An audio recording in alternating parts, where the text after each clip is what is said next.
Hello everyone. GDC के online platform पर आप सभी का हार्दिक स्वागत है, अभिनंदन है। आई होप कि आप सभी अच्छे होंगे और लगातार पढ़ रहे होंगे। आज अपन फंडामेंटल ऑफ नर्सिंग के 50 क्वेश्चन का डिस्कशन करेंगे, जो आपका वीकली टेस्ट रहता है वो क्वेश्चन यहाँ डील करेंगे। चलो अपन स्टार्ट करते हैं। Keeping patient personal and medical information private means, यानी ये पेशेंट है उसका जो मेडिकल रिपोर्ट वगैरह या फिर उसका पर्सनल इंफॉर्मेशन है उसको प्राइवेट रखना। आंसर है कॉन्फिडेंटियलिटी। जो इंफॉर्मेशन रहती है पेशेंट के रिगार्डिंग उसको अपन प्राइवेट रखते हैं, उसको कॉन्फिडेंटियलिटी बोलते हैं। क्या बोलते हैं? कॉन्फिडेंटियलिटी। अकाउंटेबिलिटी नहीं होगा, यूनिटी नहीं होगा, फ्लेक्सिबिलिटी नहीं होगा। आंसर है C, कॉन्फिडेंटियलिटी।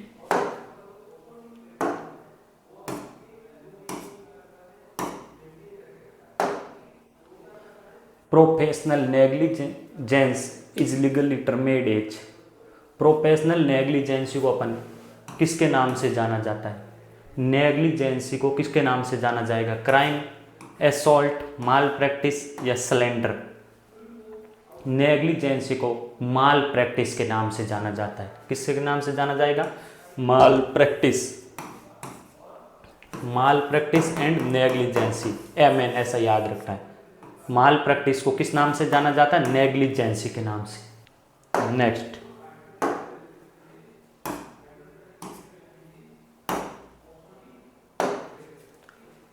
Patient fall due to improper application of restraint in ICU is act of. Answer करो। एक पेशेंट वो फाल हो गया due to improper application of restraint. Restraint का एप्लीकेशन सही नहीं किया, सही रीस्टैंड नहीं लगाया, उसकी वजह से एक पेशेंट गिर गया है ICU के अंदर, तो किस एक्ट के अंदर आएगा? असॉल्ट आएगा, बैटरी आएगा, फ्रॉड आएगा या फिर नेग्लिजेंसी आएगा? आंसर है नेग्लिजेंसी। क्या कर दिया आपने? उसको नेग्लेक्ट किया।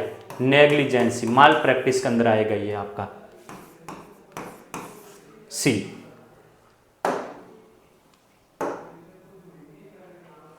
आपका असॉल्ट का मतलब होता है धमकाना, किसी पेशेंट को क्या करना? धमकाना।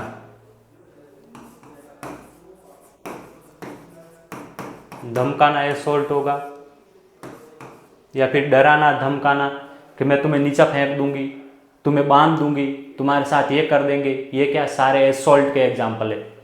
बैटरी, बैटरी मतलब पेशेंट को अनवांटेड टच करना, जरूरत नहीं है तो भी ऐसी जगह पे टच करना पेशेंट को, उसको बोलते हैं अपन battery. Unwanted touch to the patient, patient को अनवांटेड टच करना बैटरी कहलाएगा।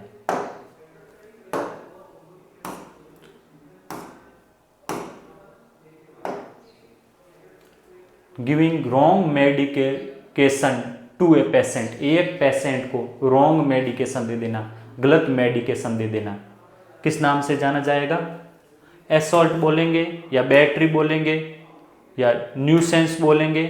नहीं, ये सारे रॉन्ग आंसर है। असॉल्ट माने धमकाना होता है, बैटरी माने अनवांटेड पेशेंट को टच करना है, यानी पेशेंट को गलत तरीके से मेडिकेशन देना। जैसे किसी इंजेक्शन को IM देना था तो आपने IV दे दिया, या फिर ज़्यादा मात्रा के अंदर पेशेंट को डोज दे दिया, तो इसको अपन नेग्लिजेंसी बोलते हैं या माल प्रैक्टिस बोलते हैं। क्या बोलेंगे? नेग्लिजेंसी या फिर माल प्रैक्टिस। ये आपका माल प्रैक्टिस है।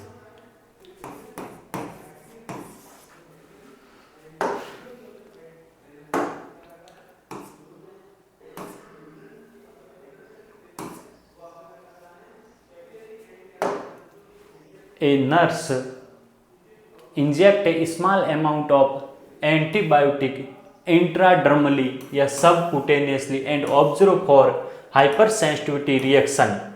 Which of the following ethical term best describe this act? Answer करो।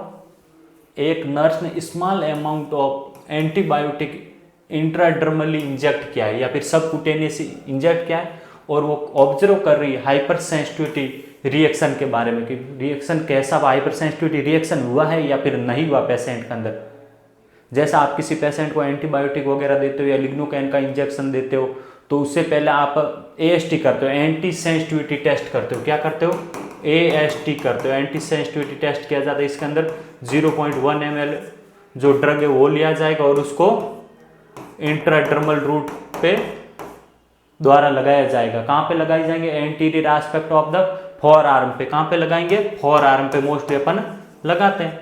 और लगाने के बाद में उस साइट को अपन मार्क कर देंगे पेन के द्वारा, और उसके बाद में उस साइट को अपन ऑब्जर्वेशन करते रहेंगे कि इस जगह रेडनेस हो रहा है या नहीं हो रहा, पेन हो रहा नहीं हो रहा है, या फिर इंड्यूरेशन हुआ या नहीं हुआ, और इचिंग वगैरह हो रही या नहीं हो रही, ये सारी चीज़ें अपन देखेंगे। यदि ये सारी चीज़ें हो रही इसका मतलब हाइपर सेंसिटिविटी रिएक्शन हो रही। यदि कुछ नहीं हो रहा उस साइट पे इसका मतलब पेशेंट को हाइपर सेंसिटिविटी रिएक्शन नहीं हो रहा। तो ये आप उस जगह पे देख रहे हो।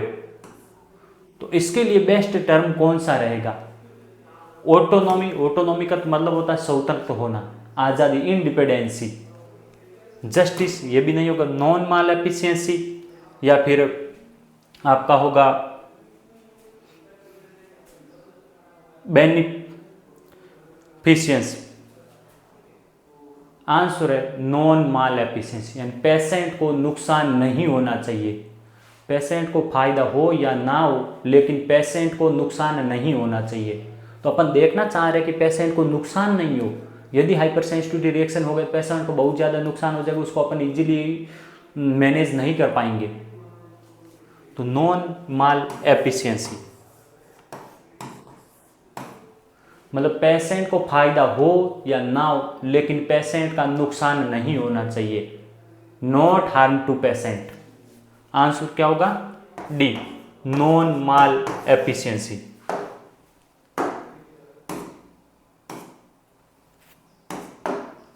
Do not harm is which ethical principle? Answer करो। डू नॉट हार्म, पेशेंट का हार्म नहीं होना चाहिए, पेशेंट का नुकसान नहीं होना चाहिए। आंसर करो।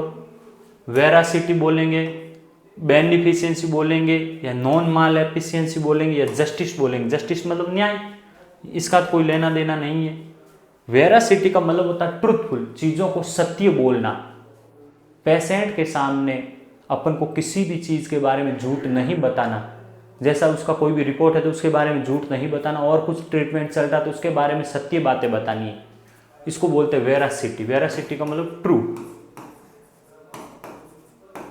या सत्य, ये है आपका वेरासिटी। बेनिफिशियंसी मतलब फायदा होना, और नॉन माल एफिशिएंसी का मतलब डू नॉट हार्म, पेशेंट को नुकसान नहीं होना चाहिए।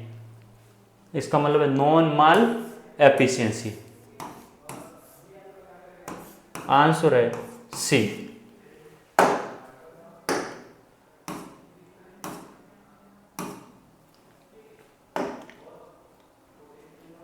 The ethical principle which show obligation to tell the truth या सत्य। ऐसा कौन सा इथिकल प्रिंसिपल है जिसके अंदर अपन चीज़ों को सत्य बताते हैं पेशेंट को। पेशेंट के साथ में झूठ चीज़ें प्रस्तुत नहीं करना, झूठी वादे नहीं करने।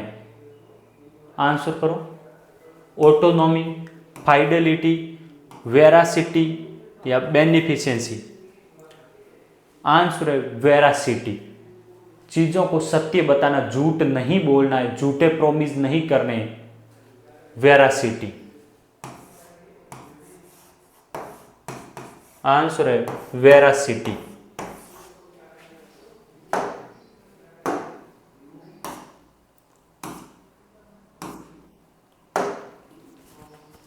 Professional value of nursing that describe the right to self-determination is called right to self-determination। Self determination का उसको अधिकार है, राइट है। आंसर करो। Integrity, autonomy, dignity, altruism. Right to self determination, खुद निर्धारित कर सकती है, खुद के फैसले खुद ले सकता है। ऑटोनॉमी बोलेंगे। क्या बोलेंगे? ऑटोनॉमी। आंसर है ऑटोनॉमी। ऑटोनॉमी का मतलब है स्वतंत्र, खुद फैसले लेने के लिए स्वतंत्र है, ऑटोनॉमी है। आंसर है B.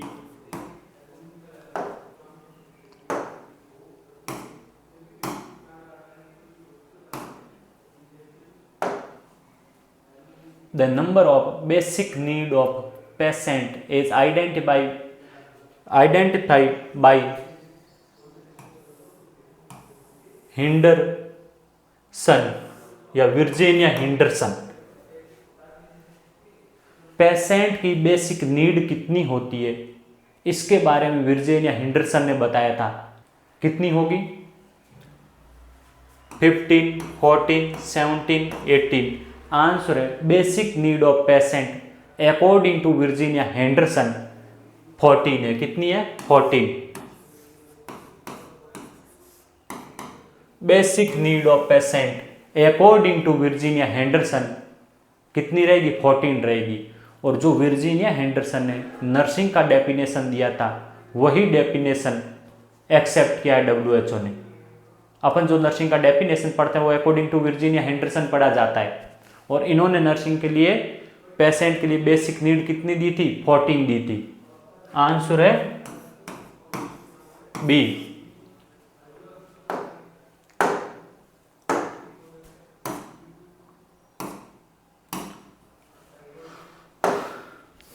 Birth date of Florence Nightingale is.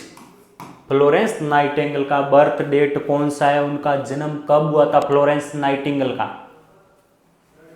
14 जून 1820, 12 जून 1820, 12 मई 1820, 20 मई 1820।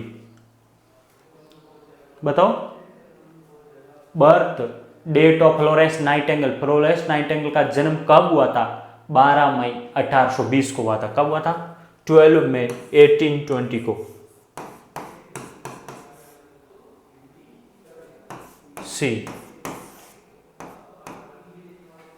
और कहां पे हुआ था? फ्लोरेंस शहर के अंदर हुआ था। कहां हुआ? Florence.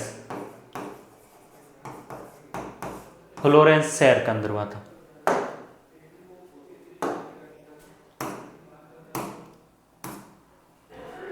Birth of lady with the lamp is celebrate as international nurses day on.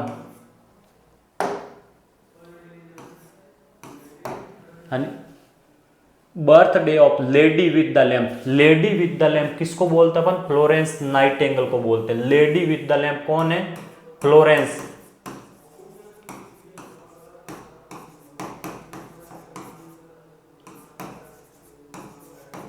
Nightingale. Lady with the lamp कौन है? Florence Nightingale lady with the lamp है। Is celebrated as international nurses day. यानी जो Florence Nightingale का date of birth है उसको अपन international nurses day के रूप में मनाते हैं। कौन सा है बर्थ डेट उनका? अभी बताया 12 मई। 12 मई 12 मई को अपन इंटरनेशनल नर्सेस डे के रूप में सेलिब्रेट करते हैं। फ्लोरेंस नाइटिंगेल का बर्थ 12 मई 1820, ये तो है बर्थ। 13 अगस्त 1910 ये है डेथ। किसका? फ्लोरेंस नाइटिंगेल का। 12 मई 1820 को फ्लोरेंस नाइटिंगेल का जन्म हुआ और 13 अगस्त 1910 को फ्लोरेंस नाइटिंगेल की डेथ हो गई। तो 12 मई है उसको अपन इंटरनेशनल नर्सेस डे के रूप में सेलिब्रेट करते हैं एवरी ईयर।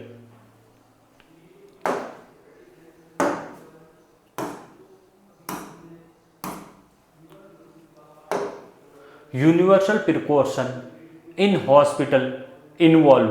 यूनिवर्सल प्रिकॉशन के रूप में हॉस्पिटल के अंदर किन किन चीजों को इन्वॉल्व किया जाता है? आंसर करो। यूनिवर्सल प्रिकॉशन के रूप में mask and gown, hand washing, glowing यानी ग्लव्स पहनना, ऑल ऑफ दिस। इनमें से कौन कौन से यूनिवर्सल प्रिकॉशन के पार्ट है या यूनिवर्सल प्रिकॉशन के अंदर इन्वॉल्व किए जाते हैं? सभी ये यूनिवर्सल प्रिकॉशन के अंदर आप मास्क पहनेंगे, गाउन पहनेंगे, हैंड वॉश करेंगे, ग्लव्स पहनेंगे। समझ में आ रहा है? ऑल ऑफ द अबव, ये सारी यूनिवर्सल प्रिकॉशन का पार्ट है। डी,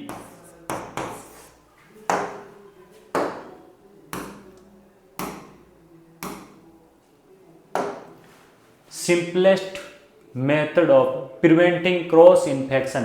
क्रॉस इन्फेक्शन से बचाने का सिंपलेस्ट मेथड कौन सा? सबसे सिंपल मेथड किससे बचाने का? Cross infection. एक पेशेंट से दूसरे पेशेंट में इन्फेक्शन ना हो, या फिर पेशेंट के द्वारा हेल्थ केयर प्रोवाइडर के अंदर इन्फेक्शन ना हो, इससे बचाने का सबसे सिंपल मेथड कौन सा है? डिसइंफेक्शन, स्टरलाइजेशन, हैंड वॉशिंग या फूमिगेशन? आंसर करो। आंसर है सबसे इनके अंदर सिंपल मेथड है हैंड वॉशिंग। हैंड वॉशिंग के द्वारा क्रॉस इन्फेक्शन से अपन प्रिवेंट कर सकते हैं। Most important method to prevent cross infection, answer is hand washing. Most important method भी है और सबसे सिंपल भी है और सबसे प्राइमरी मेथड भी है। Primary method of to prevent cross infection, hand washing. Hand washing बहुत ज्यादा इंपॉर्टेंट है, सबसे ज्यादा इंपॉर्टेंट है इन्फेक्शन से बचाने के लिए। हाथों को बार बार धोना और रगड़ रगड़ के धोना, फ्रिक्शन बहुत इंपॉर्टेंट है हैंड वॉशिंग के अंदर। रगड़ रगड़ के हाथों को धोना चाहिए। आंसर है सी।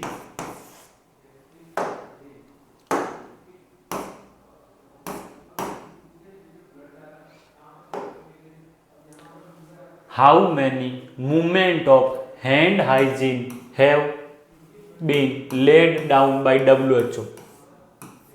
यानी हैंड हाइजीन के कितने मूवमेंट हैं? आंसर करो। 7, 8, 6 या 5? हैंड हाइजीन के 5 की मूवमेंट है। कितने? 5 की मूवमेंट ऑफ हैंड हाइजीन 5 है। 5 की मूवमेंट ऑफ हैंड वॉशिंग या फिर हैंड हाइजीन। हैंड हाइजीन या हैंड वॉशिंग के 5 की मूवमेंट होते हैं, उसके अंदर 2 तो बिफोर है और 3 आफ्टर है। 5 की मूवमेंट के अंदर लिखो 2 बिफोर है और 3 आफ्टर है। ऐसा याद रख सकते हो, 2 बीबी 3 आदमी। बिफोर एंड बीबी, 2 बीबी 3 आदमी। 2 तो बिफोर है और 3 आफ्टर है। बिफोर के अंदर before the procedure hand washing करना है। Before touching the patient, patient को टच करने से पहले, और बिफोर द एनी प्रोसीजर आप हैंड वॉशिंग करेंगे। 3 आफ्टर कौन कौन से? Before the procedure, before touching to the patient, ये तो हो गए। आफ्टर लिखो, after touching the patient, after procedure और after touching the patient surrounding. ये 3 तो आफ्टर है और 2 बिफोर है। टोटल कितने की मूवमेंट है हैंड वॉशिंग के? 5 की मूवमेंट है। आंसर है डी।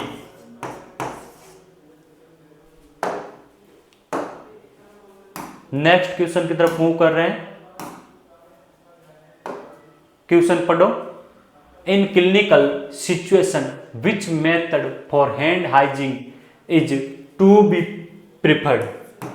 देखो, in clinical situation with method of hand hygiene is to be preferred, यानी कौन सा हैंड हाइजीन का मेथड प्रिफर किया जाएगा क्लिनिकल सिचुएशन के अंदर? Wash with soap and water, हाथों को आप सॉप एंड वाटर के द्वारा साफ करेंगे। Next, use alcohol based hand sanitiser का यूज करेंगे। Clean hand only when it visibly soiled दिखेंगे तब भी आप हैंड हाइजीन करेंगे, या फिर नन ऑफ द दिस, इनमें से कोई नहीं? आंसर करो। आंसर है सही आपका, use alcohol based hand sanitiser. आप क्लिनिक पे जब भी आपको हैंड गंदे ना दिखते हो, ऐसे भी किसी पेशेंट को आपने टच किया हो, उस कंडीशन के अंदर आप क्या यूज करोगे? Alcohol based hand sanitiser use करेंगे।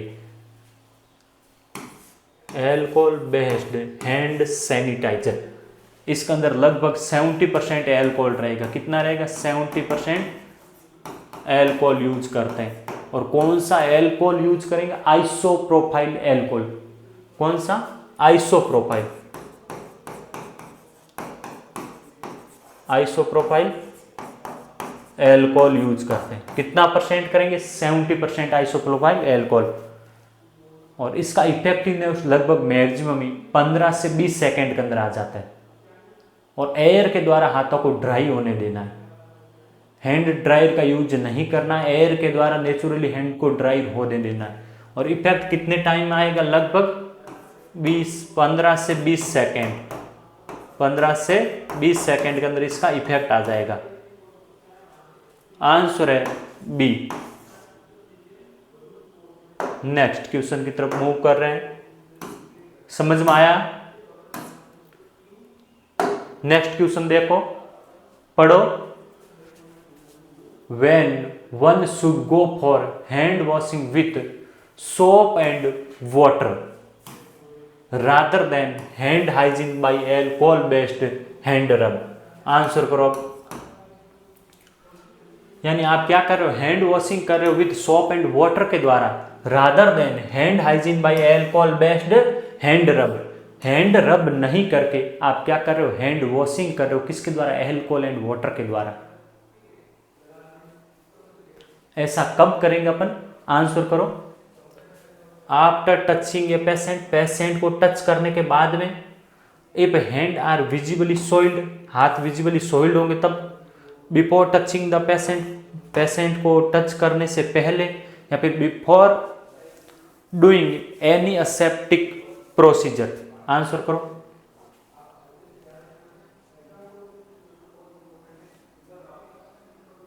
Before doing any aseptic procedure, इससे पहले तो अपन सर्जिकल हैंड वॉशिंग करेंगे। क्या करेंगे? सर्जिकल हैंड वॉशिंग करेंगे। Before touching the patient, patient को टच करने से पहले हैंड हाइजीन करना है। किससे कर सकते हो? एल्कोहल बेस्ड से कर सकते हो आप। जब तक हाथ आपको विजिबली सोइल्ड ना दिखे तब तक आप एल्कोहल बेस्ड हैंड सैनिटाइजर का यूज कर सकते हैं। जब हाथ विजिबली सोइल्ड दिखे कि हाथों पे कुछ गंदगी लगी है, आंखों के द्वारा अपन को ऐसा दिख रही है, उस कंडीशन के अंदर अपन हैंड वॉशिंग करते हैं विथ सोप एंड वाटर। तब तक आप हैंड हाइजीन तो करेंगे।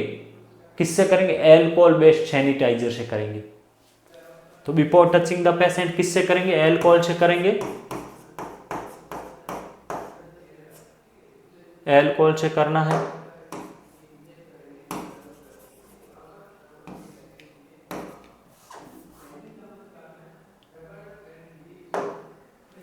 एल्कोहल से करेंगे। ठीक। After touching a patient, patient को टच करने के बाद में भी किससे करेंगे? Alcohol. If hand are visibly soiled, जब हाथ आपको विजिबली सोइल्ड दिखे तब आप सोप एंड वाटर का यूज करेंगे। यदि विजिबली सोइल्ड नहीं दिख रहे तब किससे क्लीन करेंगे आप? एल्कोहल बेस्ड सैनिटाइजर से क्लीन करना है। Alcohol based sanitiser. B.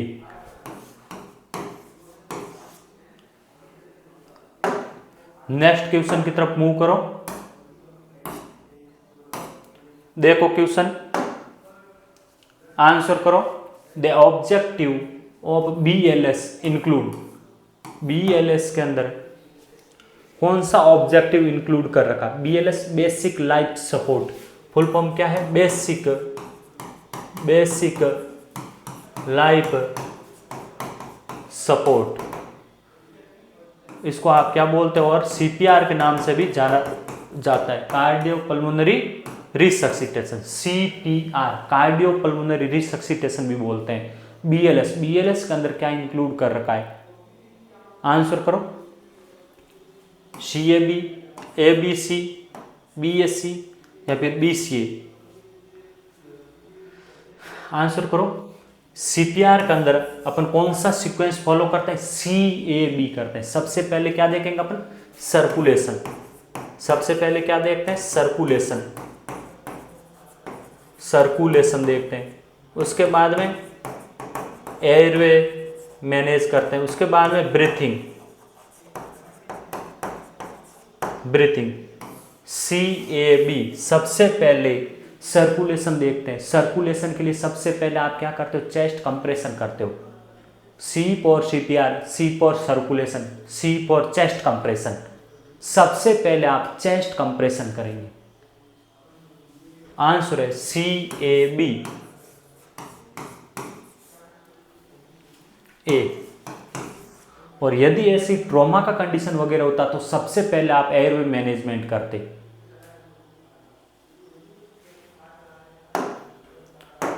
Next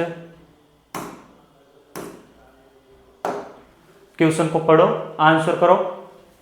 what is to be addressed first in a case of polytrauma.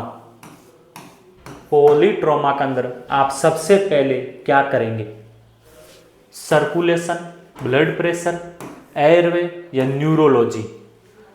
Trauma के अंदर या पॉलीट्रॉमा के अंदर अपन सबसे फर्स्ट प्रायोरिटी देते हैं एयरवे को। किसको देंगे, सबसे पहले पेशेंट का एयरवे मैनेजमेंट करना है, एयरवे को देखना है। आंसर है एयरवे C। और इसके लिए जो अपन सीक्वेंस फॉलो करते हैं वो दे रखा है Atlas, advance trauma life support के गाइडलाइन के अकॉर्डिंग। किसके according, Atlas, ATLS, advance trauma life support के गाइडलाइन है, उसके अकॉर्डिंग अपन फॉलो करते हैं ABCDE को। ये सीक्वेंस फॉलो करना है। A यानी एयरवे, B यानी ब्रीथिंग, C यानी सर्कुलेशन, D यानी डिसेबिलिटी, A यानी इन्वायरमेंटल एक्सपोजर। इन पांचों को स्टॉप को अपन स्टेप्स को फॉलो करते हैं, एयरवे, ब्रीथिंग, सर्कुलेशन। उसके बाद में डिसेबिलिटी। डिसेबिलिटी के अंदर अपन क्या देखते हैं, न्यूरोलॉजिकल कंडीशन देखते हैं कि पेशेंट का लेवल ऑफ कॉन्शियसनेस कैसा है, LOC अल्टर्ड हुआ या नहीं हुआ, न्यूरोलॉजिकल एग्जामिनेशन करेंगे। और इन्वायरमेंटल एक्सपोजर के अंदर पेशेंट का टेम्परेचर वगैरह मॉनिटर करेंगे, देखेंगे कि पेशेंट कहीं हाइपोथर्मिया के अंदर तो नहीं चला गया हो। ट्रॉमा वगैरह के केस के अंदर पेशेंट को क्या ब्लीडिंग होता है, ब्लीडिंग के बाद में क्या पेशेंट हाइपो वोलेमिया में जाते हैं, उसकी वजह से क्या हो जाएगा, पेशेंट को हाइपोथर्मिया हो सकता है। तो सबसे लास्ट में पेशेंट के टेम्परेचर को मॉनिटर करना और उसको कंट्रोल करना है। आंसर है आपका एयरवे। नेक्स्ट क्वेश्चन वॉच करो।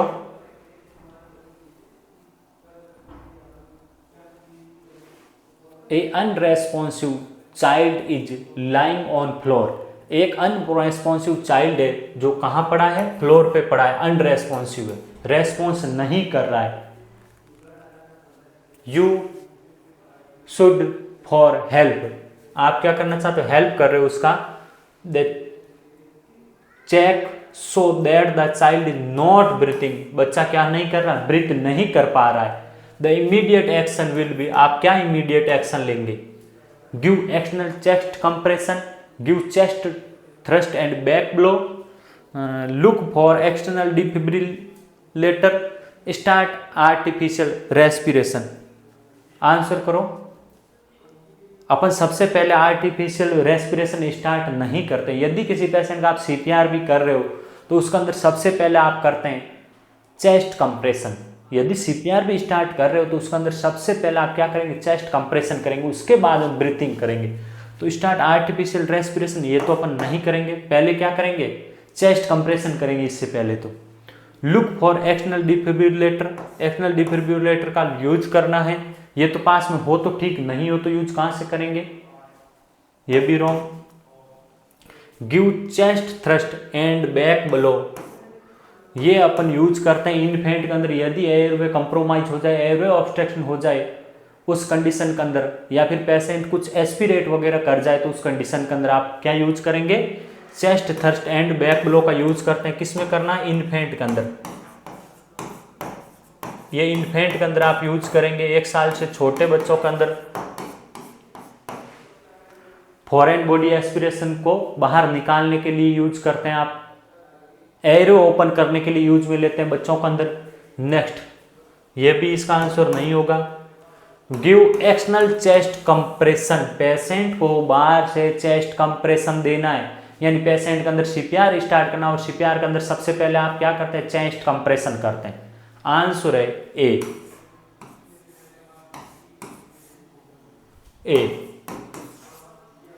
नेक्स्ट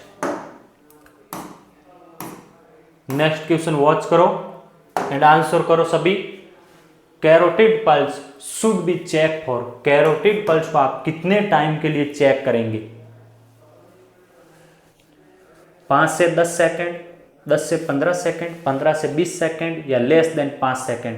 लगभग आप कैरोटिड पल्स को 5 से 10 सेकेंड के लिए चेक करते हैं। कितने टाइम के लिए? 5 से 10 सेकेंड के लिए आपको चेक करना है। 10 सेकेंड से ज़्यादा टाइम के लिए चेक नहीं करना है। 10 सेकेंड से ज़्यादा टाइम के लिए कैरोटिड पल्स को आप चेक नहीं करेंगे। यदि ज़्यादा टाइम के लिए आप कैरोटिड पल्स को चेक कर रहे हो तो सर्कुलेशन कंप्रोमाइज हो सकता है ब्रेन का, और एक बार के अंदर एक साइड का कैरोटिड पल्स ही चेक करना है। नेक के अंदर दोनों तरफ कैरोटिड पल्स रहती है, लेकिन दोनों तरफ की कैरोटिड पल्स को एक साथ में चेक नहीं करना, एक बार में एक साथ का करना है। यदि दोनों तरफ से आपने दबा दिया तो ब्रेन का सर्कुलेशन और ज़्यादा कंप्रोमाइज होगा और कंडीशन और ज़्यादा खराब हो सकती है।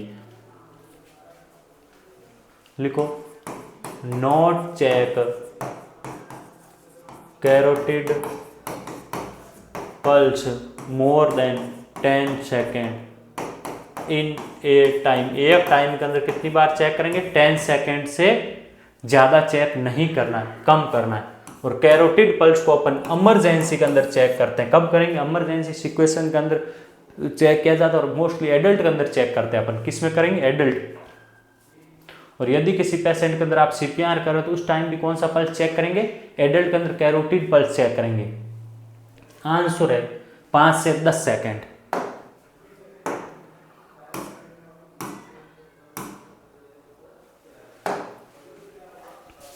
A nurse enter a room and find a patient lying on the floor. Which action should the nurse perform first? Answer करो। एक नर्स एंटर कर रही है रूम के अंदर, find the patient lying on the floor, एक patient floor पे पड़ा मिला है। विच action should the nurse perform first? सबसे पहले नर्स कौन सा एक्शन लेगी? नर्स सबसे पहले क्या करेगी? Assist the patient back to bed, establish whether the patient is responsive, patient का रेस्पॉन्स चेक करेगी। Ask the patient what happen, patient को बोलेगी क्या घटित हुआ आपके साथ में। Call for help to get the patient back in bed, या कॉल फॉर हेल्प के लिए कॉल करेगी जिससे कि पेशेंट को अपन बेड पे ले सकें। आंसर करो। जब भी आपको कोई पेशेंट बेड साइड पड़ा मिले, बेड साइड आपको पेशेंट कोई भी मिले, तो उस पेशेंट के अंदर आप सबसे पहले रेस्पॉन्स चेक करेंगे। क्या चेक करेंगे? सबसे पहले पेशेंट का रेस्पॉन्स चेक करना है। पेशेंट रेस्पॉन्स कर रहा या नहीं कर रहा। जैसे रेस्पॉन्स करने के लिए आपने सेक एंड साउथ मेथड यूज़ कर लिया, पेशेंट को हिलाया और चिल्ला के देख लिया कि भैया दीदी आपका क्या नाम है, आँख खोलो भैया। यदि वो रेस्पॉन्स नहीं कर रहा, अनरेस्पॉन्सिव है, तो नेक्स्ट आप पल्स चेक करेंगे। पल्स यदि नहीं आ रहा है, कौन सा पल्स चेक करेंगे? इमरजेंसी के अंदर एडल्ट है तो कैरोटिड पल्स चेक करते हैं, 5 से 10 सेकेंड के लिए चेक करना है। यदि पल्स भी नहीं आ रहा, रेस्पॉन्स नहीं कर रहा, पल्स नहीं आ रहा, तो अपन कॉल फॉर हेल्प करेंगे या फिर ब्लू कोड को अलर्ट करेंगे। हॉस्पिटल वगैरह के अंदर है तो ब्लू कोड को अलर्ट कर देंगे, बाहर कहीं है तो हेल्प के लिए कॉल कर देंगे। उसके बाद में सीपीआर स्टार्ट करना है। अब देखो, सबसे पहले आपको पेशेंट फ्लोर पे पड़ा मिला है, तो सबसे पहले आप क्या करोगे? रेस्पॉन्स चेक करोगे। रेस्पॉन्स नहीं आ रहा तो पल्स चेक करेंगे। देखो, assist the patient back to bed नहीं, establish whether the patient is responsive, response check कर रहा। देख लो पेशेंट रेस्पॉन्सिव है या नहीं है, ये चेक कर रहे हैं। सबसे पहले क्या चेक करना? रेस्पॉन्स ही चेक करना है। अपना आंसर यही निकलेगा, क्योंकि फर्स्ट प्रायोरिटी अपन किसको देते हैं? रेस्पॉन्स को। सबसे पहले रेस्पॉन्स चेक करते हैं, उसके बाद में पल्स चेक करना है, फिर कॉल फॉर हेल्प करते हैं अपन। Ask the patient what happen, patient को पूछेंगे आपके साथ क्या घटित हुआ, नहीं। कॉल फॉर हेल्प, हेल्प के लिए कॉल करेंगे। To get the patient back in bed, नहीं। हेल्प के लिए कॉल तो करेंगे, लेकिन ये नहीं बोलेंगे कि आओ और पेशेंट को बेड पे अपन को लिरवा दो। हेल्प के लिए कॉल इसलिए कर रहे हैं क्योंकि वो पेशेंट के सीपीआर के अंदर हेल्प करेंगे, अपनी मदद करेंगे। आंसर है आपका रेस्पॉन्सिव, रेस्पॉन्स चेक करना। बी, नेक्स्ट,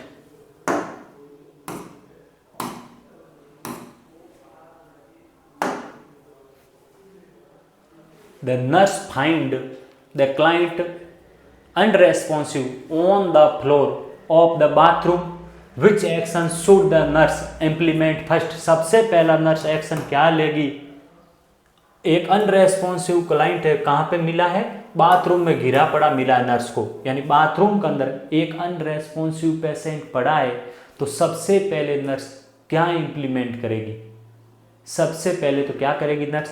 अनरेस्पॉन्सिव है, रेस्पॉन्स नहीं कर रहा, तो उसके बाद में क्या करते हैं अपन? पल्स को चेक करते हैं। पल्स को चेक करने के बाद में कॉल फॉर हेल्प करेंगे और उसके बाद में सीपीआर करेंगे। अब देख लो पहले क्या करना है।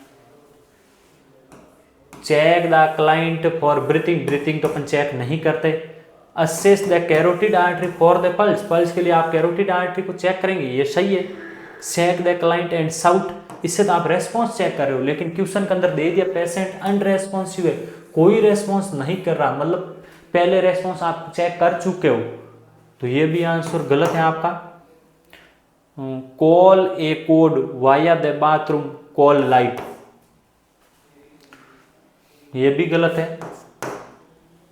Assess the carotid artery for the pulse, pulse का असेसमेंट करना, और कौन सी पल्स असेस करोगे आप? कैरोटिड पल्स असेस करेंगे, कितने टाइम के लिए? 5 से 10 सेकंड के लिए। आंसर है बी।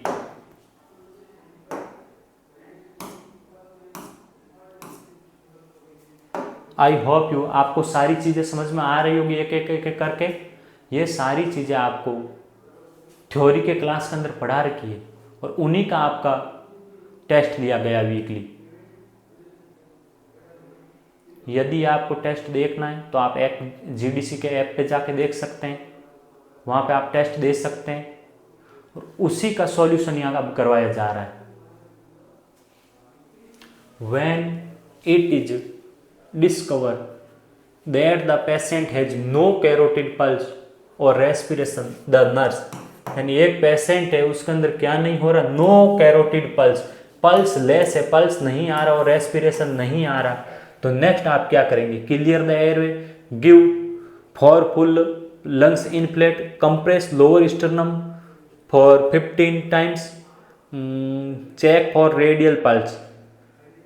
आंसर करो। यानी पेशेंट पल्स लेस है, पल्स नहीं आ रही, उसके बाद अपन क्या करते हैं? पल्स लेस होता तो उसके बाद में कॉल फॉर हेल्प करते हैं और उसके बाद में स्टार्ट सीपीआर करते हैं।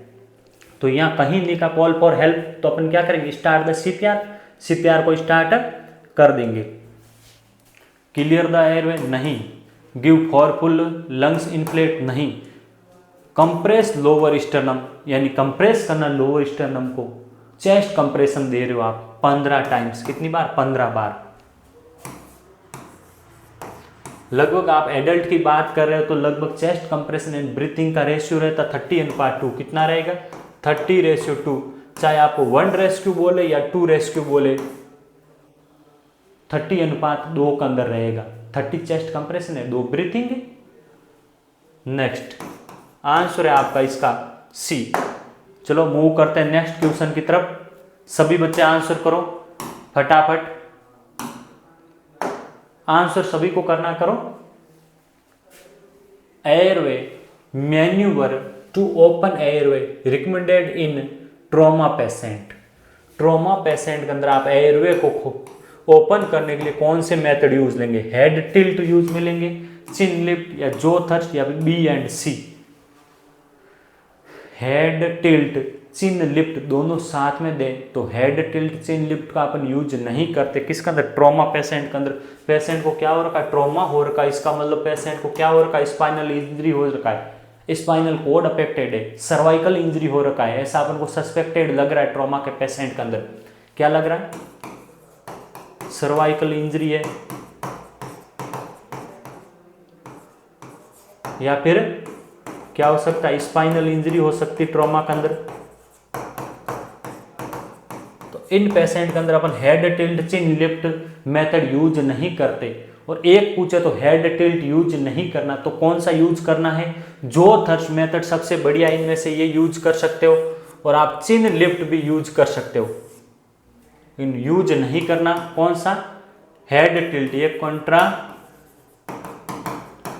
इंडिकेटेड है, यूज नहीं करते हैं अपन, कंट्रा इंडिकेटेड है। यूज कौन सा करेंगे? Jaw thrust and chin lift method use करेंगे ट्रॉमा वाले के अंदर। आंसर है D.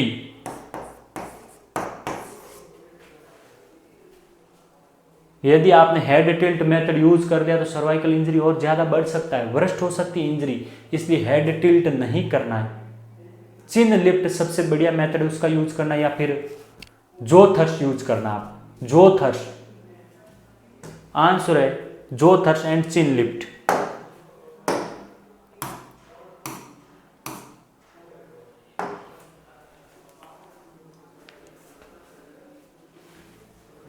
Best procedure for managing upper airway obstruction in an infant.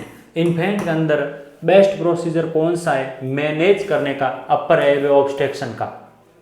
यानी एक इन्फेंट के अंदर अपर एयरवे का ऑब्स्ट्रक्शन हो गया तो बेस्ट तरीका कौन सा है उसको मैनेज करने का? आंसर करो। Heimlich manure. Heimlich manure infant के अंदर यूज नहीं करते, ये किस में यूज करते हैं? Use in adult. एडल्ट के अंदर यूज किया जाता है, तो आंसर नहीं होगा। एब्डोमिनल कंप्रेशन, ये अपन किसको बोलते हैं? हेमलिच मैन्योर को ही बोलते हैं। हेमलिच मैन्योर, हेमलिच मैन्योर बोलो या फिर एब्डोमिनल थर्स्ट बोलो, क्योंकि अपन इसके अंदर एब्डोमिनल को कंप्रेस करते हैं। Next, back slap continuously till object expelled. जब तक ऑब्जेक्ट बाहर निकल के ना आए तब तक आप बैक स्लैप कंटिन्यू करेंगे? नहीं, कंटिन्यूस नहीं करना है। मैक्सिमम आप बैक स्लैप 5 बार करेंगे। बिटवीन द शोल्डर, जो अपना शोल्डर है दोनों ब्लेड के बीच में पाम के द्वारा 5 बार ब्लो करेंगे, थ्रस्ट करेंगे। कंटिन्यूस ज़्यादा नहीं करना, 5 बार से ज़्यादा नहीं करना। तो उसके बाद में क्या करेंगे? उसके बाद में आप पहले तो अपन बैक ब्लो करते हैं 5 बार, बैक थ्रस्ट करते हैं, उसके बाद में आप चेस्ट कंप्रेशन कर सकते हो 5 बार। ऐसा नहीं कंटिन्यूस जब तक ऑब्जेक्ट बाहर नहीं निकल कर आ रहा तब तक आप बैक स्लैप करते ही जाएंगे, नहीं करना है। मैक्सिमम 5 बार। 5 back slap and 5 chest thrust. Best answer B.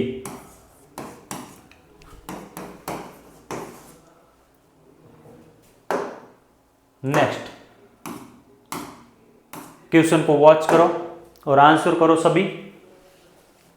All following are part of an Ambu bag except, एक को छोड़कर बाकी सारे अम्बू बैग के पार्ट है। एक्सेप्ट को आप नोट भी ले सकते हो, note. All following are part of Ambu bag note, यानी एक नहीं है, एक को छोड़कर। Air inlet, oxygen inlet, oxygen tubing या फिर पॉप ऑफ वाल्व, ये सारे इसके पार्ट रहते हैं अम्बू बैग को, एक को छोड़कर। वो है आंसर आपका oxygen tubing. Oxygen tubing Ambu bag का पार्ट नहीं है, ये अलग से कनेक्ट किया जाता है। अम्बू बैग तो एक प्रकार का बैग रहता है। Artificial manual breathing unit Ambu bag का फुल फॉर्म है। इसके अंदर ऑक्सीजन ट्यूबिंग इसका पार्ट नहीं है, ये इसके साथ में नहीं रहता, अलग से रहता है। यदि आप चाहते हो कि ऑक्सीजन से कनेक्ट करें अम्बू बैग को तो ऑक्सीजन ट्यूबिंग का यूज करो आप। यदि आप चाहते हो अम्बू बैग को रूम एयर पे यूज करें तो आप यूज ना करो। अम्बू बैग को आप रूम एयर यानी विदाउट ऑक्सीजन और विथ ऑक्सीजन दोनों यूज कर सकते हैं। आंसर है C. Next, during CPR the correct hand placement over the chest for chest compression। CPR के टाइम आप हैंड को करेक्ट प्लेसमेंट कहाँ करेंगे चेस्ट कंप्रेशन के लिए? Upper half of the sternum, upper वाले स्टर्नम के पार्ट पे अपन नहीं करते, लोअर वाले पार्ट पे कंप्रेशन करते हैं। अपर थर्ड ऑफ द स्टर्नम नहीं, अपर हाफ नहीं, ये दोनों नहीं। Directly over the GP sternum नहीं, जीपी स्टर्नम पे भी डायरेक्टली नहीं करते क्योंकि यहाँ से टूट जाएगा। Lower half of the sternum, सही आंसर है C. Lower half of the sternum, यानी स्टर्नम के जो नीचे वाला हाफ पार्ट है उसको आप कंप्रेस करेंगे। कंप्रेशन कितना करना, लगभग कंप्रेशन करेंगे अपन 2 से 2.5 इंच, 2 से 2.5 इंच आप कंप्रेशन करेंगे।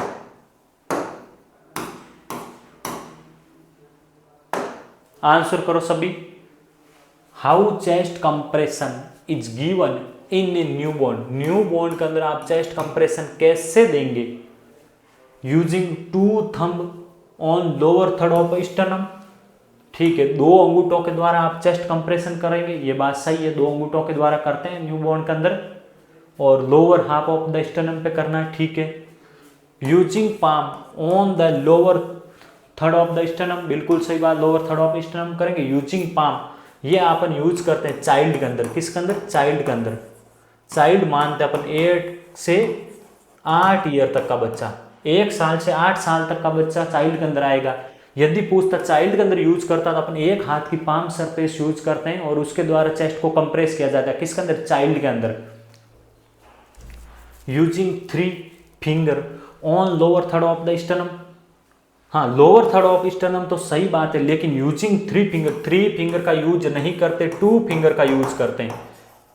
किसका यूज करेंगे? 2 फिंगर टेक्निक यूज करते हैं। ये होता तो ठीक है और भी मानते, ये भी गलत है।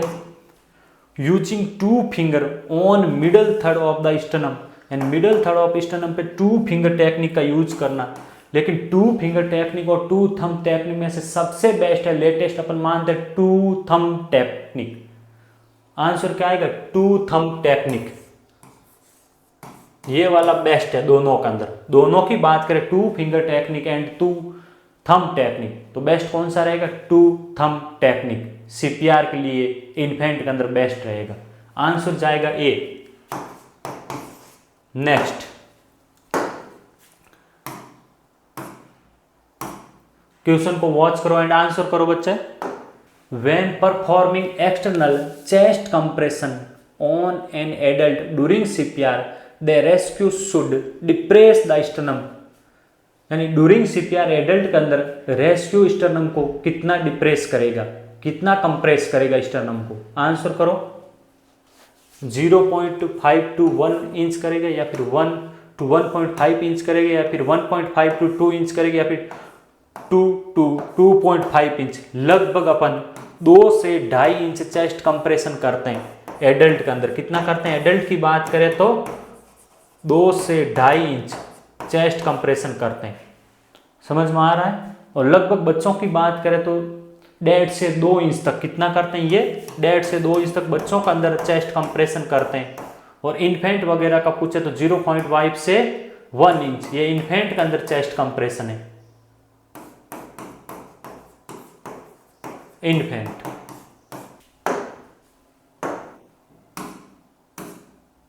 आंसर करो।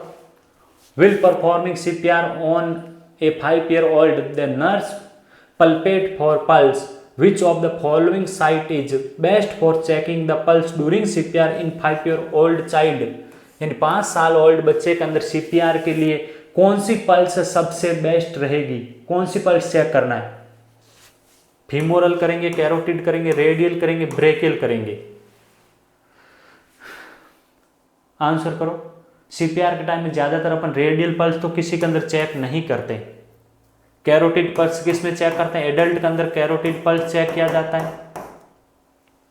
और बच्चों के अंदर कौन सी करेंगे? चाइल्ड के अंदर फीमोरल पल्स चेक करेंगे, 5 साल का बच्चा तो फीमोरल पल्स चेक करेंगे। और ब्रेकियल किस में करेंगे? इन्फेंट के अंदर चेक करेंगे। ये लो, अपन को पूछा चाइल्ड का, चाइल्ड के अंदर आप फीमोरल पल्स चेक करेंगे। आंसर है A. Next, rate of chest compression to ventilation ratio for neonate resuscitation is. Neonatal resuscitation के अंदर आप चेस्ट कंप्रेशन एंड ब्रीथिंग का रेशियो क्या रखेंगे? आंसर आपका 3:1। कितना रखेंगे? 3:1 रखेंगे। 3 तो है चेस्ट कंप्रेशन और 1 है ब्रीथ। 3 चेस्ट कंप्रेशन और 1 ब्रीथ। आंसर है A. Next, when performing CPR, what should be chest compression rate per minute in adult, यानी एडल्ट के अंदर सीपीआर आप परफॉर्म कर रहे हो तो चेस्ट कंप्रेशन का रेट कितना रहेगा, लगभग आप 1 मिनट के अंदर 100 to 120 चेस्ट कंप्रेशन देंगे, और कम से कम बात करें तो 1 मिनट के अंदर 100 चेस्ट कंप्रेशन देना। कितना देना? 100 चेस्ट कंप्रेशन पर मिनट। तो आंसर जाएगा आपका 100 to 120 chest compression. Next question को रीड करो एंड आंसर करो, सभी करो। Will resuscitating a preterm baby positive pressure ventilation should be start with oxygen concentration of, यानी ये पेशेंट के अंदर आप क्या करो, पॉजिटिव प्रेशर वेंटिलेशन दे रहे हो तो उसको अपन कितने ऑक्सीजन कंसंट्रेशन पे स्टार्ट करेंगे? रूम एयर पे स्टार्ट कर सकते हो। आंसर जाएगा 21। रूम एयर पे आप स्टार्ट कर सकते हो। ये पॉजिटिव प्रेशर वेंटिलेशन को रूम एयर से स्टार्ट कर सकते हैं।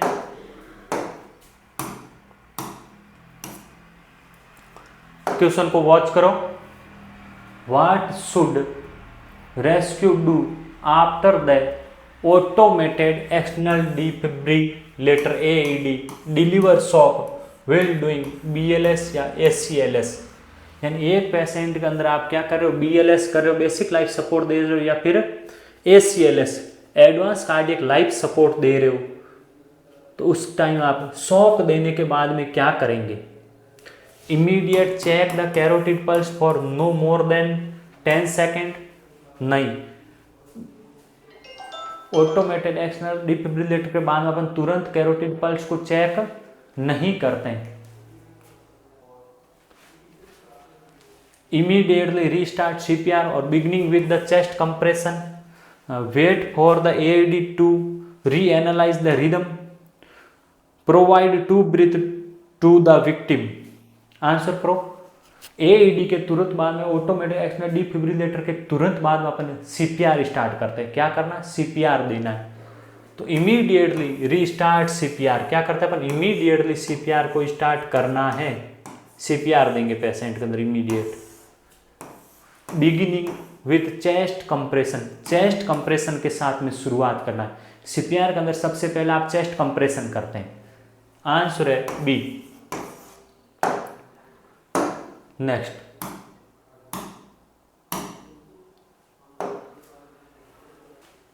After birth increase in pulmonary blood flow causes closure of, after birth, birth के बाद में इंक्रीज पल्मोनरी ब्लड फ्लो बढ़ रहा है तो कोजेज क्लोजर ऑफ किसको क्लोज करेगा? उससे डक्टस विनोसस क्लोज होगा। क्या होगा? Ductus venosus. आंसर है A. Next, which among the following factor is closely associated with retinopathy of prematurity? Retinopathy of prematurity से कौन सा क्लोजली एसोसिएटेड है आपका? Congenital anomaly, low birth weight, या सेप्सिस, या फोटोथेरेपी? फोटोथेरेपी तो अपन जॉइंडिस के अंदर यूज करते हैं। जॉइंडिस का ट्रीटमेंट ऑफ चॉइस है कौन? Treatment of choice for jaundice कौन है? फोटोथेरेपी। सेप्सिस, सेप्सिस का मतलब होता है इन्फेक्शन हो जाना। सेप्सिस का मतलब है infection. LBW, low birth weight वाले पेशेंट के अंदर रेटिनोपैथी ऑफ प्रीमेच्योरिटी होने का चांसेस ज्यादा रहता है। रेटिनोपैथी हो जाएगा प्रीमेच्योरिटी की वजह से। LBW आंसर क्या आएगा? Low birth weight. Congenital anomaly, ये भी इसका आंसर नहीं है। आंसर है low birth weight. Low birth weight वालों के अंदर प्रीमेच्योरिटी की वजह से क्या हो सकता है? रेटिनोपैथी हो सकता है।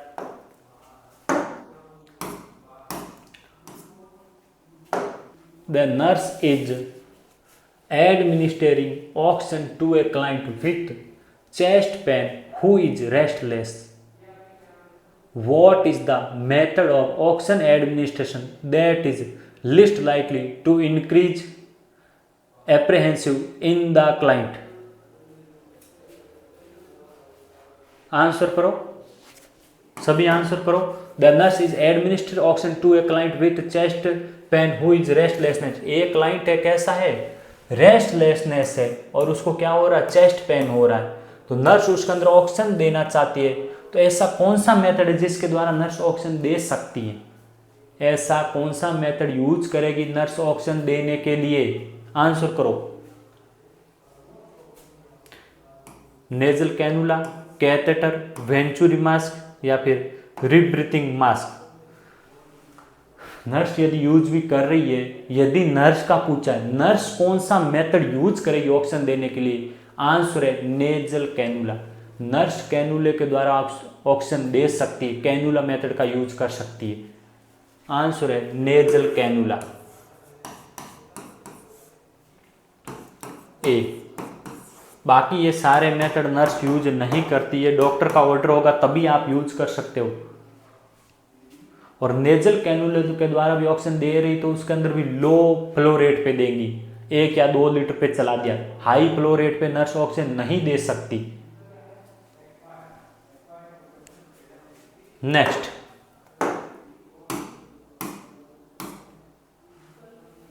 Percentage of oxygen delivered by use of a non rebreathing mask with flow rate of 10 litre per minute. Answer करो सभी।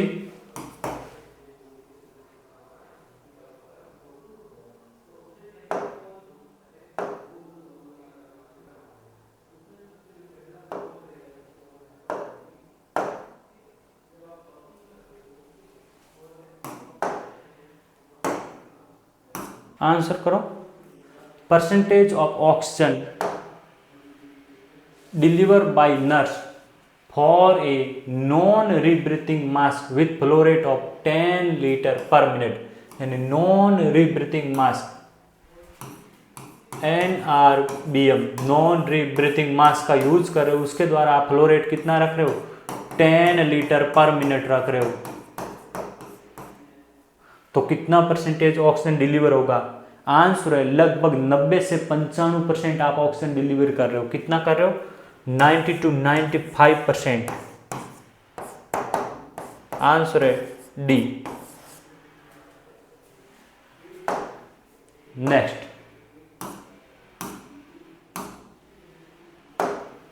आंसर करो सभी। The oxygen delivery system that deliver the maximum concentration of oxygen is, ऐसा कौन सा oxygen delivery system है जिसके द्वारा maximum concentration of oxygen deliver किया जाएगा। पार्शियली रीब्रीथिंग मास्क है, वेंचुरी मास्क है आपका, या फिर नॉन रीब्रीथिंग मास्क है, या फिर नेजल कैनुला। वेंचुरी मास्क को एकदम एक्यूरेट पे ऑक्सीजन देने का मेथड है। नेजल कैनुला तो आपका ज्यादा नहीं देता, लो पे ही देता है। नेजल कैनुला, नेजल कैथेटर ये तो कम रेट पे देते हैं। ठीक है, ये तो आंसर नहीं है। पार्शियली रीब्रीथर मास्क या फिर नॉन रीब्रीथर मास्क, इन दोनों के अंदर हाई कंसेंट्रेशन पे आपका देगा नॉन रीब्रीथर मास्क, NRBM इसको बोलते हैं अपन, NRBM नॉन रीब्रीथर मास्क ये हाई कंसेंट्रेशन पे देता है, 100% ऑक्सीजन देता है। समझ में आ रहा है ना। और पार्शियली रीब्रीथर मास्क लगभग आपका देता है 80% तक, और NRBM देगा 100% तक। समझ में आ रहा है, आंसर है सी। नेक्स्ट क्वेश्चन को वॉच करो। A patient with chronic obstructive airway disease या फिर COPD, chronic obstructive pulmonary disease, एक ही बात है, COAD या फिर COPD, यानी COPD का एक पेशेंट है, has to be put on oxygen using for face mask. उसको किस पे डाल दिया, फेस मास्क पे डाल दिया, फेस मास्क द्वारा ऑक्सीजन दे रहे हैं। Identify the type of the mask so in the picture above, यानी एक पिक्चर दे रखा होता है, उसके अंदर किस प्रकार का मास्क शो हो रहा है, CPAP mask, simple face mask, या फिर face mask with reservoir bag, या फिर वेंचुरी मास्क। आप जब भी कभी भी COPD वाले मरीज के अंदर ऑक्सीजन दे रहे हो तो उसके अंदर आप वेंचुरी मास्क के द्वारा देंगे। किसका यूज करेंगे, वेंचुरी का यूज करेंगे। वेंचुरी जो कलर कोडिंग मास्क रहता है, इसके अंदर अलग अलग प्रकार के कलर रहते हैं, उसके द्वारा देंगे, क्योंकि ये एक्यूरेट ऑक्सीजन डिलीवर करता है। आप चाहोगे तो कम भी दे सकते हो, आप चाहोगे ज़्यादा दे सकते हो, लेकिन सीओपीडी वाले के अंदर लगभग 1 से 2 लीटर पर मिनट ऑक्सीजन देते हैं अपन। तो यहाँ पे आपको पिक्चर किसका देगा, वेंचुरी का देगा, वेंचुरी मास्क, वेंचुरी मास्क का पिक्चर दे रखा है। आंसर है वेंचुरी, डी। नेक्स्ट क्वेश्चन को वॉच करो। What is the advantage of venturi mask, venturi mask का क्या एडवांटेज है, क्या फायदा है। High concentration O2 is deliver accurately, ये बोल रहा है हाई कंसेंट्रेशन O2 डिलीवर करेगा, नहीं, venturi high concentration oxygen deliver नहीं करता। हाई कंसेंट्रेशन कौन करेगा आपका, NRBM करेगा, नॉन रीब्रीथिंग मास्क करेगा या फिर रीब्रीथिंग मास्क करेगा। तो हाई कंसेंट्रेशन तो ऑक्सीजन डिलीवर नहीं करता। Next, deliver precise and high flow rate of oxygen. हाँ, आपका डिलीवर प्रिसाइज मतलब एक फिक्स रेट पे डिलीवर करेगा ऑक्सीजन। जो फिक्स रेट आपने कलर के आधार पर सेट कर दिया, उसी रेट पे आपका ऑक्सीजन को डिलीवर करेगा। O2 is deliver quickly for short period, ये बोल रहा है ऑक्सीजन डिलीवर करेगा क्विकली यानी फटाफट, फॉर शॉर्ट पीरियड के लिए नहीं, शॉर्ट पीरियड के लिए नहीं करेगा। आप चाहो तो लॉन्ग टाइम पीरियड के लिए भी यूज कर सकते हो। Provide moderate to high density aerosols, नहीं, आपका आंसर है deliver precise and high flow rate of oxygen, answer है B.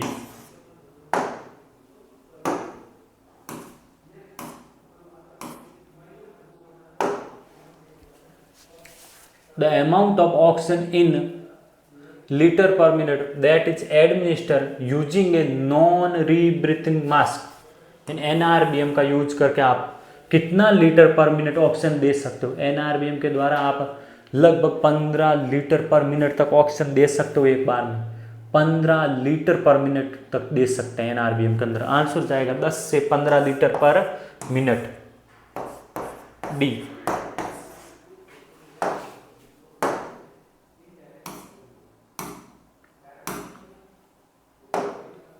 What is the recommended flow rate of oxygen via nasal cannula? What is the recommended flow rate of oxygen? Oxygen का recommended flow rate कितना रहेगा via nasal cannula आप दे रहे हो, तो यानी कैनुले के द्वारा दे रहे हैं 1 से 4 लीटर, 4 से 6 लीटर, 1 से 6 लीटर पर मिनट या फिर 6 से 8 लीटर पर मिनट। आंसर करो। लगभग आप कैनुला के द्वारा दे रहे हो तो 1 से 6 लीटर पर मिनट तक दे सकते हो। ये ऑप्शन में नहीं होता तो अपन आंसर करते बी, 1 से 4 लीटर। ये है तो ये करेंगे फर्स्ट प्रायोरिटी, इसको देंगे। ये नहीं होता तो इसको अपन देते सेकेंड प्रायोरिटी, 1 से 4 लीटर। आंसर है सी, नेजल कैनुले के द्वारा 1 से 6 लीटर अपन पर मिनट ऑक्सीजन दे सकते हो। समझ में आ रहा है। नेक्स्ट,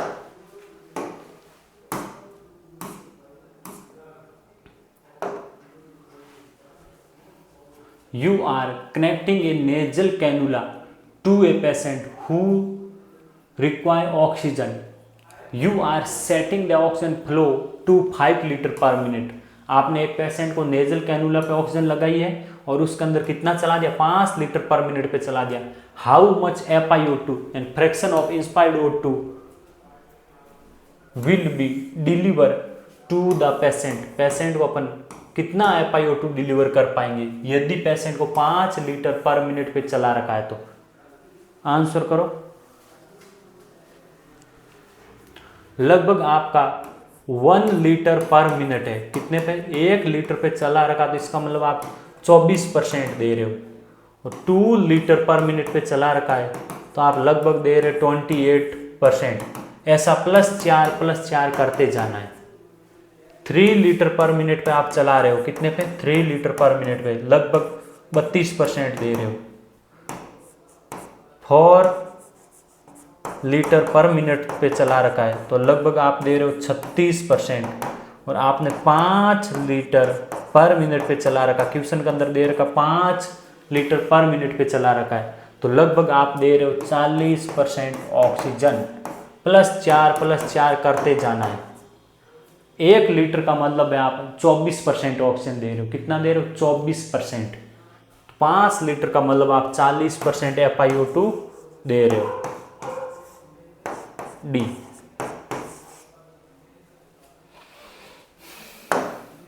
नेक्स्ट क्वेश्चन बहुत इंपॉर्टेंट है ये, ठीक है। Pulse oximeter is used to, pulse oximeter का यूज किस में होता है? काउंट द रेस्पिरेशन रेट, नहीं, इसके द्वारा रेस्पिरेशन रेट का काउंट नहीं होता इसके द्वारा। पल्स मतलब पल्स रेट काउंट होगा, pulse rate and SpO2 saturation of the oxygen का पता लगाया जाता है, ये दोनों पता लगाया जाएगा। Determine amount of oxygen taken into lungs, lungs के अंदर अपन कितना ऑक्सीजन ले रहे हैं उसका पता लग जाएगा। Measure carbon dioxide in the blood, नहीं, इसका पता नहीं लगेगा। Determine amount of oxygen carried in the blood, blood के अंदर आप कितना % ऑक्सीजन कैरिड करो इसका पता लगेगा। किसके अंदर? ब्लड, SpO2, न कि लंग्स के अंदर आप ले रहे हो इसका पता लगेगा। आंसर है D, determine amount of oxygen carried in the blood, blood के अंदर कितना ऑक्सीजन है उसका पता लगेगा। आंसर आएगा D.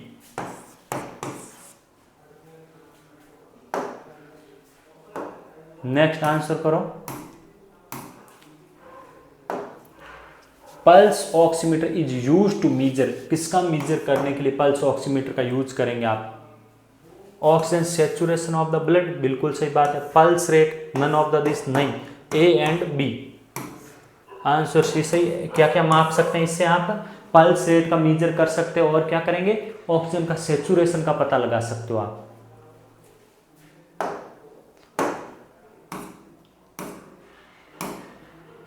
Next, which is complication of blood transfusion, blood transfusion का कॉम्प्लिकेशन है hyponatraemia, hyperkalaemia, hypercalcaemia, increase serum albumin. Hypercalcaemia नहीं होता, क्या होगा? हाइपो कैल्शियम होगा, कैल्शियम का लेवल क्या हो जाएगा? कम होगा, और पोटेशियम का लेवल ज्यादा होगा। आंसर है हाइपर कैलेमिया। पोटेशियम का लेवल ब्लड ट्रांसफ्यूजन करते हैं उनके अंदर ज्यादा हो जाता है, तो इसके लिए अपन मैनेजमेंट के लिए कैल्सलेट दिया जाता है, के बाइंड सेचेट दिया जाता है। क्या देंगे? के बाइंड सेचेट देंगे मैनेजमेंट के लिए। आंसर है B. Next, a patient receiving a transfusion of packed red blood cells begin to vomit. Patient blood pressure is 90 to 50 mm of Hg from a baseline of 125 to 78 mm of Hg. Temperature is 100.8 degree Fahrenheit orally from the baseline 99.2 degree Fahrenheit.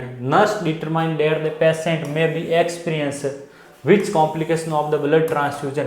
यानी एक patient को आप क्या दे रहे हो? RBC दे रहे हो, PRBC transfuse किया जा रहा है, तो पेशेंट में वॉमिटिंग स्टार्ट कर दी, पेशेंट वॉमिट कर रहा है, और पेशेंट का बीपी कितना हो गया? 90/50 mm ऑफ Hg हो गया। पहले कितना था? 125 to 78 था, पहले कितना था? 125/80 था, इससे कितना हो गया? 90/50 mm ऑफ Hg, ये हो गया बीपी, हो गया उसका कम हो गया, देखो, ठीक है। और टेम्परेचर कितना हो गया अभी? 100.8 डिग्री फ़ारेनहाइट हो गया। वो पहले कितना था टेम्परेचर? पहले टेम्परेचर था आपका लगभग 99.2 डिग्री फ़ारेनहाइट, वो कितना हो गया? 100.8 डिग्री फ़ारेनहाइट हो गया। मतलब पेशेंट के अंदर इन्फेक्शन हुआ है। देखो, पेशेंट सेप्टिसीमिया के अंदर जा रहा है, सेप्सिस के अंदर क्या होगा? बीपी कम होता है, ये देखो।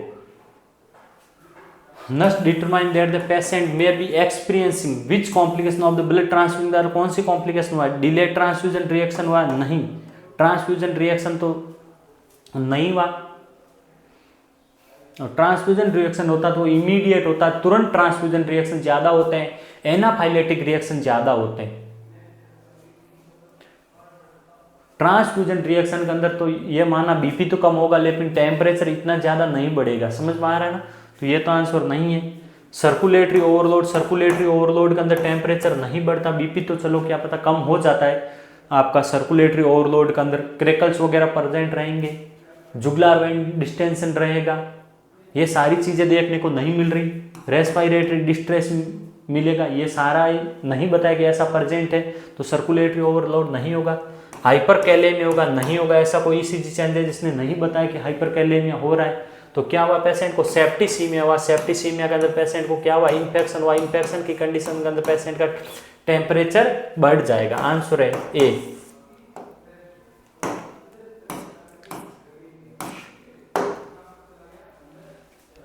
All are complication of massive blood transfusion except का मतलब नोट या के सिवाय। All are the complication of the massive blood transfusion के कॉम्प्लिकेशन नहीं है। एक हाइपरकैलेमिया, बिल्कुल सही बात है, होता ब्लड ट्रांसफ्यूजन का कॉम्प्लिकेशन है। एल्केलोसिस, मेटाबॉलिक एल्केलोसिस होता है।